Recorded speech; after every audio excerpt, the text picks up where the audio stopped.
मध्य प्रदेश के Kanha tiger reserve में जानलेवा केनाइन डिस्टेंपर वायरस का कहर थम नहीं रहा है। मुक्का क्वारंटाइन सेंटर में इलाज के दौरान एक और बाघ ने दम तोड़ दिया, जिसके बाद पिछले 3 महीनों में इस वायरस से मरने वाले बाघों की संख्या बढ़कर 9 हो गई है। राज्य में इस साल अब तक कुल 36 बाघों की मौत हो चुकी है, जिसने वन्यजीव विशेषज्ञों की चिंता जाहिर सी बात है बढ़ा दी है। कान्हा टाइगर रिजर्व प्रबंधन से मिली जानकारी के मुताबिक 4 जून 2026 को किसली बीट के संदूक खोल इलाके में हाथी गश्ती दल ने इस बाघ को अत्यंत अस्वस्थ और कमजोर स्थिति में देखा था। वन्यजीव डॉक्टरों की सलाह पर बाघ को सुरक्षित रेस्क्यू कर इलाज के लिए मुक्की क्वारंटाइन सेंटर लाया गया। नेशनल टाइगर कंजर्वेशन अथॉरिटी यानी NTCA के तय प्रोटोकॉल के तहत मृत बाघ का पोस्टमार्टम कराया गया। PM रिपोर्ट के अनुसार बाघ के सभी महत्वपूर्ण अंग सुरक्षित पाए गए हैं। मौत के सटीक कारणों और कैनाइन डिस्टेंपर की आधिकारिक पुष्टि के लिए विसरा यानी अंगों के नमूने सुरक्षित कर फॉरेंसिक जांच के लिए लैब भेज दिए गए। वरिष्ठ वन अधिकारियों और नामित सदस्यों की मौजूदगी में प्रोटोकॉल के तहत बाघ के शव का अंतिम संस्कार कर दिया गया है। कान्हा टाइगर रिजर्व का जो किसली परिक्षेत्र के संदूक खोल क्षेत्र से एक बाघ को अस्वस्थ अवस्था में रेस्क्यू किया था।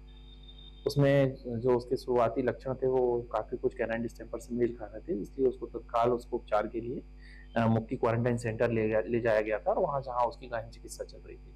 हमारे यहाँ के वन्यजीव चिकित्सक हैं, SWFH की टीम थी, WCT की के चिकित्सक थे और भी मध्य प्रदेश के जो अन्य टाइगर रिजर्व हैं और भारतवर्ष के भी अच्छे जो वन्यजीव चिकित्सक थे, उन सभी से राय और परामर्श के आधार पर उसका उपचार किया जा रहा था और काफी प्रयास किया गया, किंतु दुखद बात है कि उसको बचाया नहीं जा सका और आज सुबह उसका दुखद निधन हो गया। और उसके बाद जैसा कि आप जानते हैं कि निधन होने के बाद जिस प्रकार से SOP होता है, NTCA का प्रोटोकॉल होता है, उन प्रोटोकॉल का पालन करते हुए चिकित्सक दल द्वारा शव परीक्षण किया गया और फिर भस्मीकरण समिति के समक्ष उसको अंतिम रूप से जलाकर नष्ट किया गया। कान्हा में CDV का असर सबसे पहले सरही परिक्षेत्र में सामने आया था। अमाही क्षेत्र की बाघिन T141 के 4 शावकों में से एक का शव 21 अप्रैल को मिला था। 24 और 25 अप्रैल को 2 अन्य शावकों की भी मौत हो गई। स्थिति को देखते हुए बाघिन और उसके एकमात्र जीवित शावक को रेस्क्यू कर मुक्की क्वारंटाइन सेंटर में रखा गया था, लेकिन 29 अप्रैल को पहले बाघिन और फिर उसके शावक की भी मौत हो गई।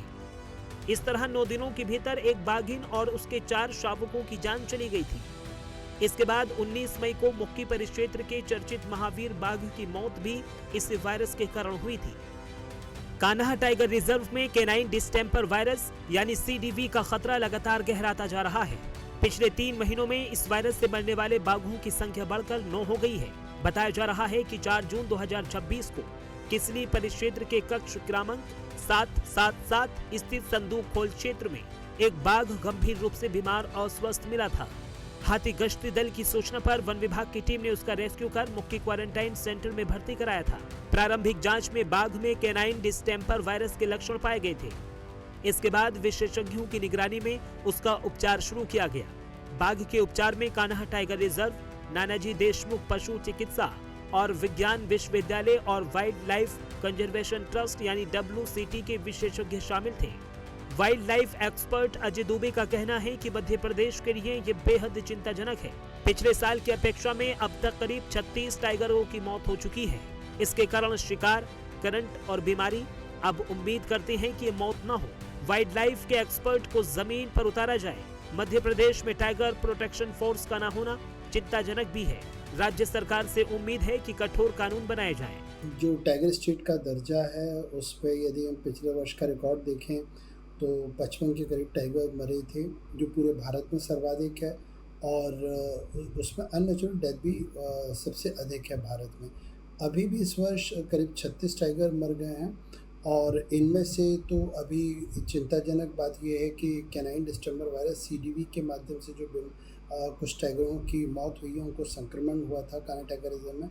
लेकिन सुखद ये भी एक तथ्य है कि उसको अभी CDV नियंत्रित है और अन्य टाइगर्स की निगरानी हो रही है और मैं उम्मीद करता हूँ कि अब कोई और डेथ ना हो।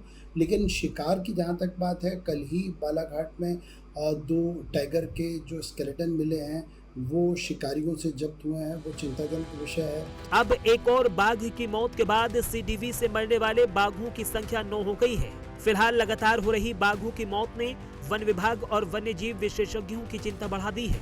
अब जंगल के राजा टाइगर को बचाने वन प्रबंधन क्या कदम उठाता है, ये देखने वाली बात होगी। प्राइम न्यूज के लिए भोपाल से सत्येंद्र सिंह भदौरिया की रिपोर्ट।